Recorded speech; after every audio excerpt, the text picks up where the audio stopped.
கொஞ்சம் கற்பனை செஞ்சு பாருங்க. வட இந்திய எல்லை, உறைய வைக்கிற பனி, சுத்தி மயான அமைதி. ஆனா இந்த அமைதிக்கு பின்னாடி ஒரு பெரிய போராட்டமே நடந்துட்டு இருக்கு. இந்த அலசல்ல நம்ம கண்களுக்கு தெரியாம எந்த சத்தமும் இல்லாம நம்ம இந்திய எல்லைய காத்துட்டு இருக்கிற ஒரு மாபெரும் சக்திய பத்தி தான் ரொம்ப டீப்பா பார்க்க போறோம். ஓரிரவின் காவல், இமைக்காத கண்கள். சரி, இதுக்குள்ள நேரடியா போயிடலாம். அப்படியே அந்த காரிருளுக்குள்ள போவோம். உடம்பை துளைக்கிற குளிர்காத்து வீசிட்டு இருக்கு. இந்த பயங்கரமான இரவுலையும் ஒரு நொடி கூட கண்ணை மேய்க்காம, கொஞ்சமும் கவனம் சிதறாம சிலர் நமக்காக முழிச்சுக்கிட்டு நிக்கிறாங்க. பனியால முழுசா மூடி போன இந்த மலைத்தொடர்களை பாருங்க. பார்க்க இவ்ளோ அழகா இருக்குல்ல? ஆனா நிஜத்துல இது ரொம்ப ரொம்ப ஆபத்தானது. ஒவ்வொரு அடியும் மரண பயத்தை காட்டும்.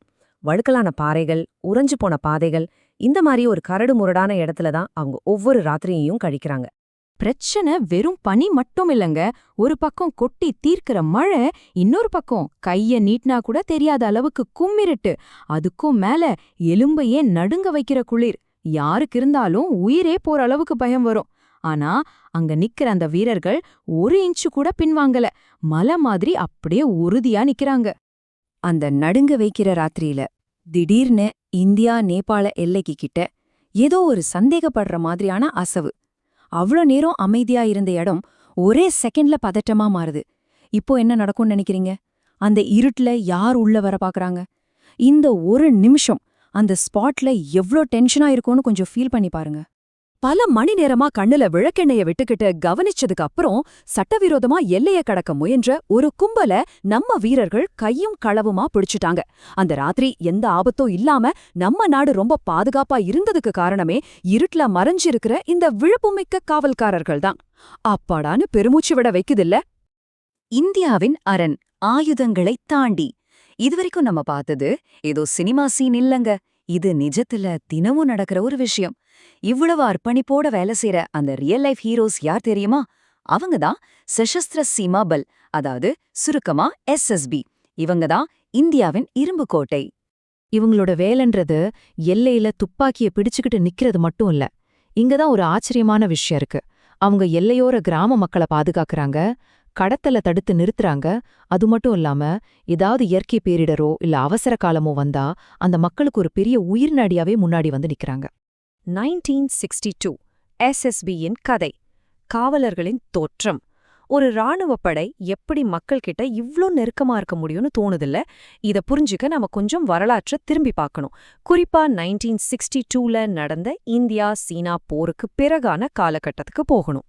இப்போ இங்க நம்ம கவனிக்க வேண்டிய ஒரு சுவாரஸ்யமான விஷயம் என்னன்னா, 1962 போருக்கு அப்புறம் எல்லையில இருக்கிற மக்களுக்கு ஒரு பாதுகாப்பு உணர்வு கொடுக்கணும், அவங்கள தேசத்தோட இணைக்கணும்ன்றதுக்காக ஆரம்பிக்கப்பட்ட ஸ்பெஷல் சர்வீஸ் பியூரோ அப்படிங்கிற ஒரு சின்ன அமைப்பு தான் இன்னைக்கு நாம பாக்குற சஷஸ்திர சீமா பல் அப்படிங்கிற ஒரு பிரம்மாண்டமான எல்லை பாதுகாப்பு படையா மாறியிருக்கு. மக்களின் நம்பிக்கையை பெறதுதான் அவங்களோட தொடக்க புள்ளியாவே இருந்துச்சு.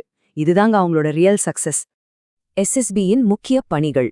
பன்முக பணி. சரி, இந்த வரலாற்று பின்னணியிலிருந்து இப்போதைய நிலைமைக்கு வருவோம். இன்னைக்கு களத்துல அவங்களோட அன்றாட பணிகள் என்னென்ன, அவங்களோட கடமைகள் எவ்வளவு விரிவானதுன்னு கொஞ்சம் தெளிவா பார்க்கலாம். இது ரொம்ப அருமையா எதை விளக்குதுன்னா, அவங்களோட பரந்த பொறுப்புகளை. சுமார் 1751 கிலோமீட்டர் நீளமுள்ள இந்தியா நேபாள எல்லைய பாதுகாக்கிறது, 699 கிலோமீட்டர் நீளமுள்ள இந்தியா பூடான் எல்லைய கண்காணிக்கிறது, கடத்தல் மற்றும் சட்டவிரோத ஊடுருவல்களை தடுக்கிறது, எல்லையோர கிராம மக்களுக்கு மருத்துவ மற்றும் கல்வி உதவி செய்யறது, இது போக இன்னும் பல முக்கிய தேசிய பாதுகாப்பு பணிகளை செய்யறதுன்னு அவங்களோட பொறுப்புகளோட லிஸ்ட் ரொம்ப நீளமானது. அதே போல ரொம்ப முக்கியமானதும் கூட. அமைதியான காவலர்கள், எல்லையின் ஹீரோக்கள். இவ்ளோ சவாலான கடினமான ஒரு வாழ்க்கைய எந்த ஒரு தோய்வும் இல்லாம அவங்க தினமும் வாழ்ந்துட்டு இருக்காங்க. சொந்த குடும்பத்தை பிரிஞ்சு எந்த எதிர்பார்ப்பும் இல்லாம நம்ம எல்லைய காக்கிற இந்த அமைதியான காவலர்கள் தான் நம்ம தேசத்தோட உண்மையான ஹீரோக்கள். இந்த ஆழமான வரிகளை கொஞ்சம் கவனிங்க. 24 hours border duty. ஒரு நாளைக்கு 24 மணி நேரமும் வாரத்தின் 7 நாட்களும் வருஷம் முழுசும் இந்த மனிதர்கள் எல்லையில நமக்காக நின்னுட்டு இருக்காங்க. அவங்களுக்குன்னு ஒரு லீவ் இல்ல, ரெஸ்ட் இல்ல. அந்த மனித உழைப்பையும் அவங்களோட அர்ப்பணிப்பையும் வெறும் வார்த்தைகளால கண்டிப்பா சொல்லவே முடியாதுங்க. இறுதியா ஒரு கேள்வியோட இந்த அலசல நான் முடிச்சுக்கிறேன். நாம நம்ம வீடுகள்ல கதவை மூடிக்கிட்டு ரொம்ப பாதுகாப்பா நிம்மதியா தூங்கிட்டு இருக்கும்போது, அந்த உறைய வைக்கிற காரிருள்ள கண்ணுக்கு தெரியாத நம்ம எல்லைகளை காக்க முடிச்சுக்கிட்டு இருக்கிறது யாரு? இந்த சஷஸ்திர சீமாப்பல் ஜவான்களோட அளப்பரிய தியாகத்தை நாம ஒவ்வொருத்தரும் கண்டிப்பா நினைவுல வச்சுக்கணும். அடுத்த முறை நீங்க எல்லைய பத்தி நினைக்கும்போது இந்த வீரர்களோட முகங்கள் உங்க ஞாபகத்துக்கு வரட்டும். எல்லாமே அவங்களால தான்.